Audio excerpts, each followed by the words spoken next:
जय Hind friends. Digital electronics की series में अभी तक हम लोगों ने गेट्स पढ़ लिए थे। बुलियन अलजेब्रा हम लोगों की चल रही थी और उसी सीरीज में आगे बढ़ते हुए लास्ट लेक्चर में हमने ये देखा कि कैनोनिकल फॉर्म में अगर रिप्रेजेंट करना हो सिस्टम को, फंक्शन को, तो दो तरीके हैं। एक है मिन टर्म के रूप में रिप्रेजेंट करना, दूसरा है मैक्स टर्म के रूप में रिप्रेजेंट करना। मिन टर्म का हमने लेक्चर देख लिया था। दो तरीके से किसी प्रॉब्लम को सॉल्व करते हैं। एक तरीका था कि सिस्टमैटिक तरीके से, मतलब बुलियन अलजेब्रा का इस्तेमाल करके x plus x dash is equal to 1, इस आइडेंटिटी का इस्तेमाल करके एक कन्वेंशनल तरीका था। दूसरा तरीका था ट्रुथ टेबल का यूज करके, और हमने देखा था कि आंसर दोनों से सेम आ रहा था। आज का जो हमारा टॉपिक है वो है max term representation. To represent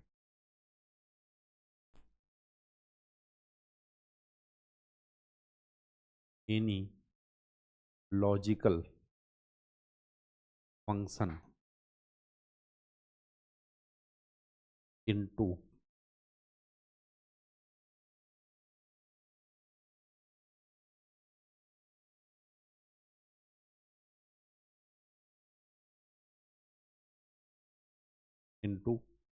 product of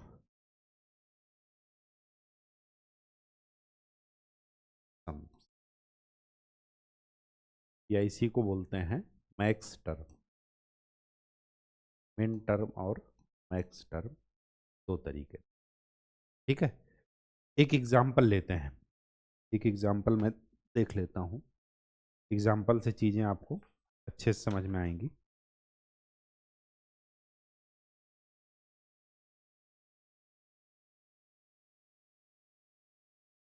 question है, इस फंक्शन को आपको express as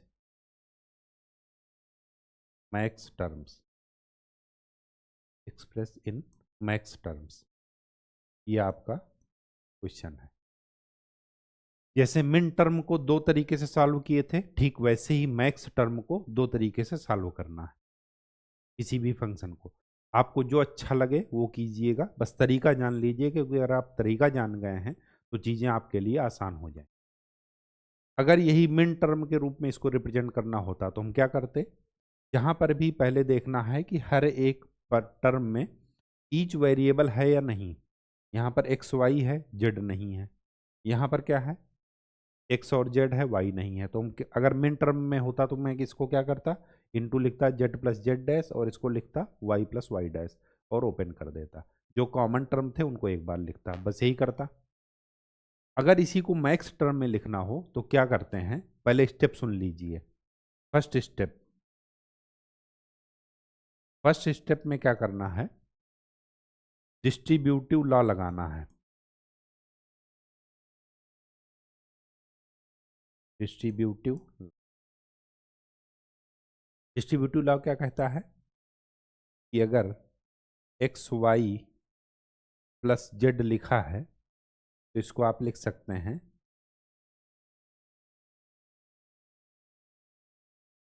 x plus z और y plus Z.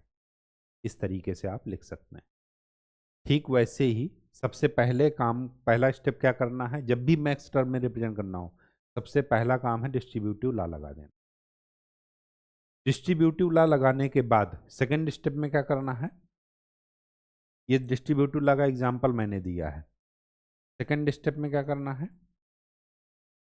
Second step में ये करना है कि हर एक, जब डिस्ट्रीब्यूटिव लॉ लगा देंगे तो आपका एक टर्म ये हो जाएगा, दूसरा टर्म ये हो जाएगा।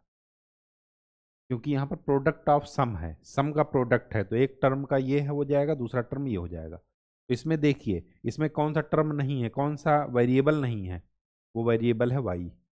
तो जो वेरिएबल नहीं है उसकी जगह क्या कर देंगे? इस आइडेंटिटी को यूज करेंगे। X into x dash is equal to होता है 0।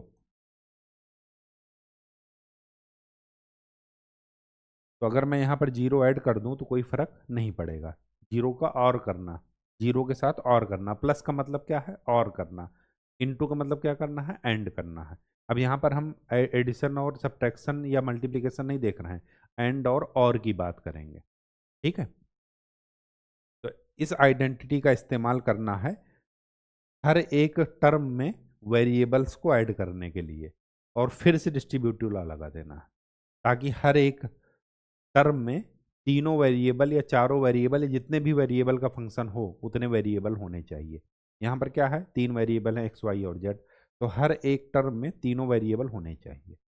ठीक है, लेकिन किसके रूप में, सम के प्रोडक्ट के रूप में। यहाँ पर क्या है, प्रोडक्ट का सम है।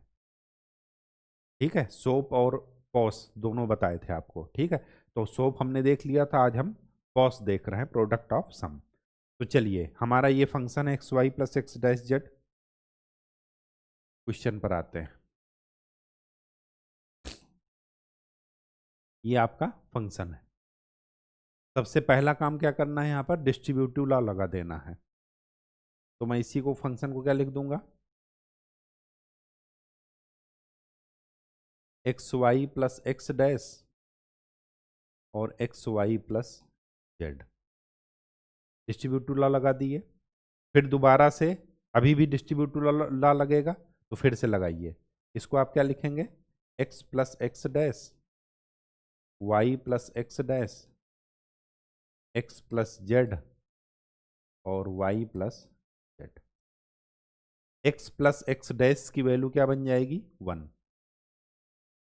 ये आइडेंटिटी है बुलियन अलजेब्रा की, ये हम देख चुके हैं, तो ये 1 हो जाएगा, इसमें तो कोई दिक्कत है नहीं। अब बचे क्या,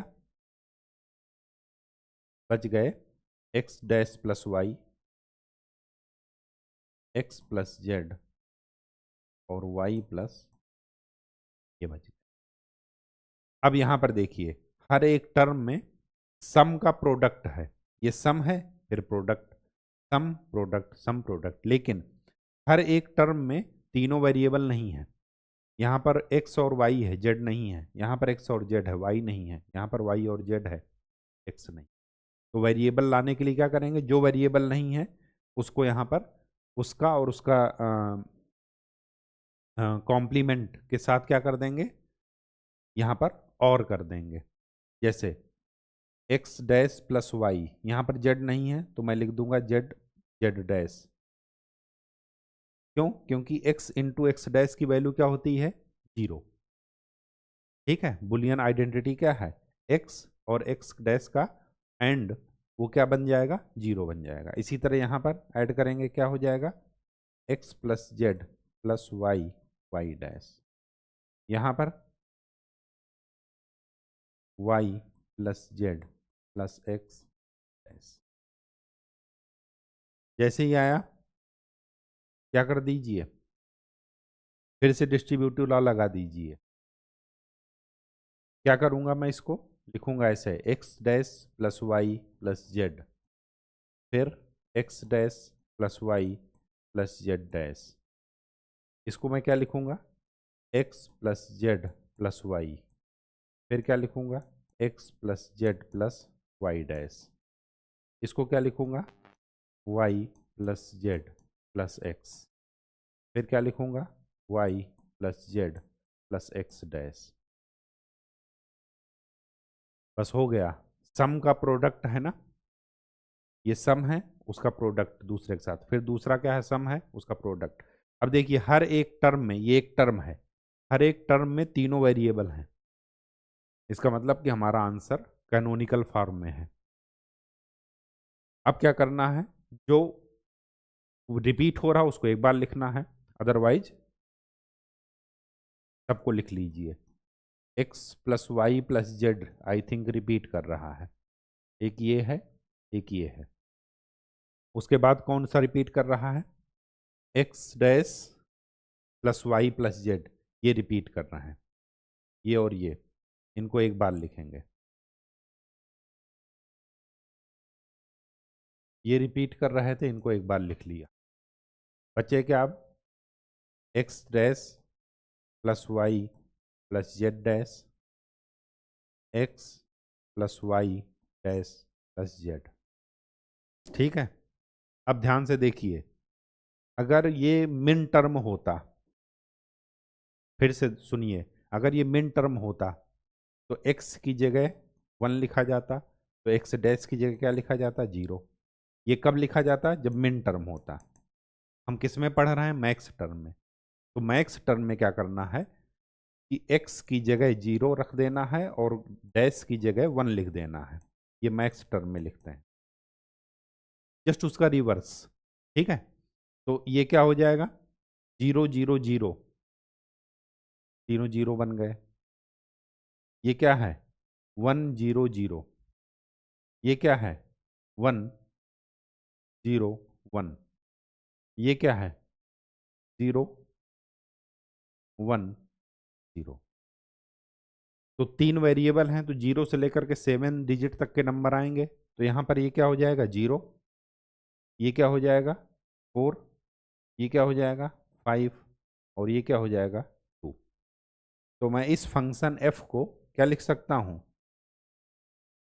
मैक्स टर्म में लिखना है, तो ये मैक्स टर्म का सिंबल है पाई, जैसे वहां पर सम लिखते थे, समेशन सिग्मा। ठीक है, सिग्मा का मतलब ऑरिंग, इसका क्या मतलब है, एंडिंग, एंड कर रहे हैं किसका किसका, 0 2 4 5। ये आपका आंसर है। तो पहले डिस्ट्रीब्यूटिव लॉ लगाना है, उसके बाद क्या कर देना है, x into x dash is equal to 0 की आइडेंटिटी यूज करना है। ठीक है, और देख लेना कि हर एक टर्म में जो जितने भी वेरिएबल हों सब के सब हों। अगर कोई एक वेरिएबल नहीं है तो उसकी जगह x into x dash is equal to 0 वाली आइडेंटिटी लिखनी है। अगर मैं इसी को ट्रुथ टेबल से करूंगा तब भी यही आएगा। एक बार करके देख लेते हैं। फंक्शन क्या है जरा ये देख लेते हैं पहले, x y plus x dash Z.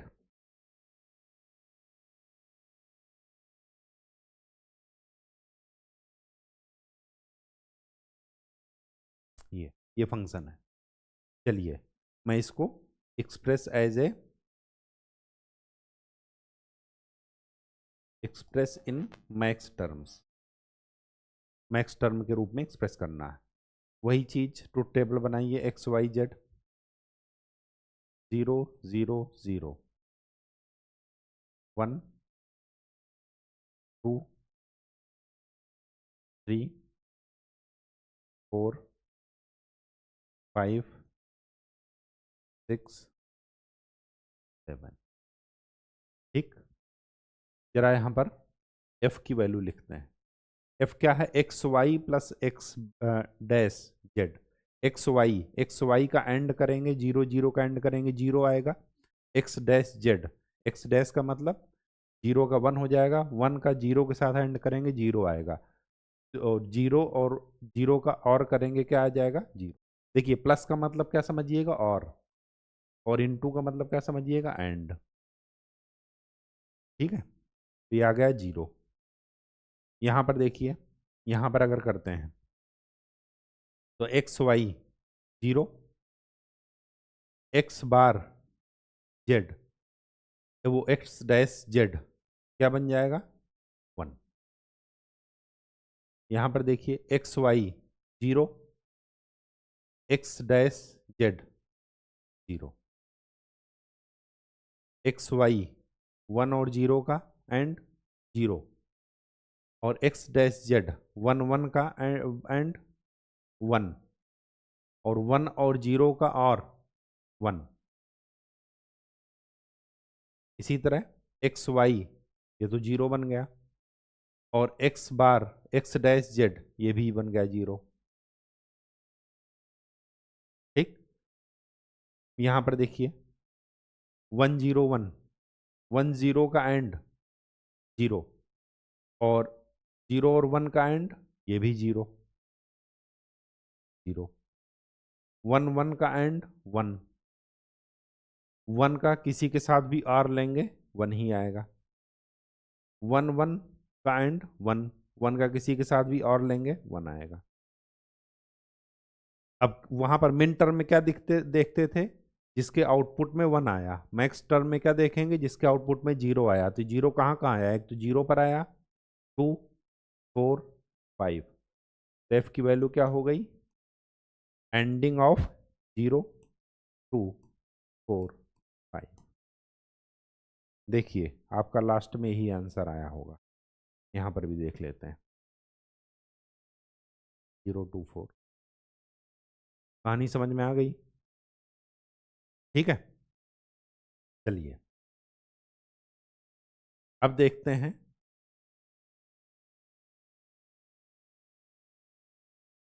Complement of any function.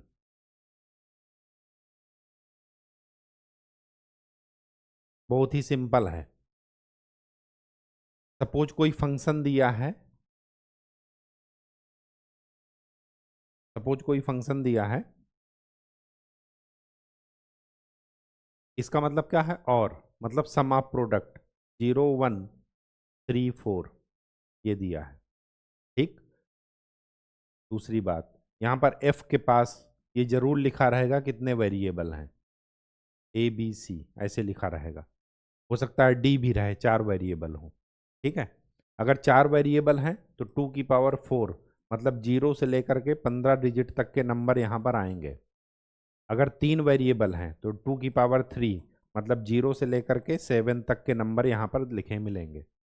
अब मुझे अगर इसका कॉम्प्लीमेंट लेना है तो कॉम्प्लीमेंट का मतलब ही यही है कि एंड को और में बदल दीजिए और को एंड में बदल दीजिए, बस सिंपल सा ही मतलब है। तो अगर मुझे इसका कॉम्प्लीमेंट लेना होगा तो मैं डायरेक्ट लिखूंगा, क्या लिखूंगा, जो नंबर यहाँ पर छूट गए हैं उनका एंड कर दीजिए।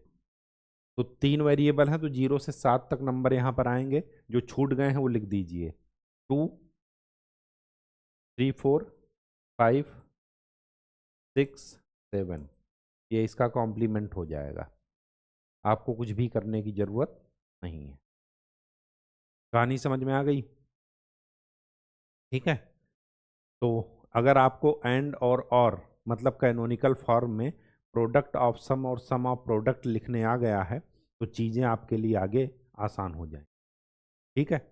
आज के लिए इतना ही।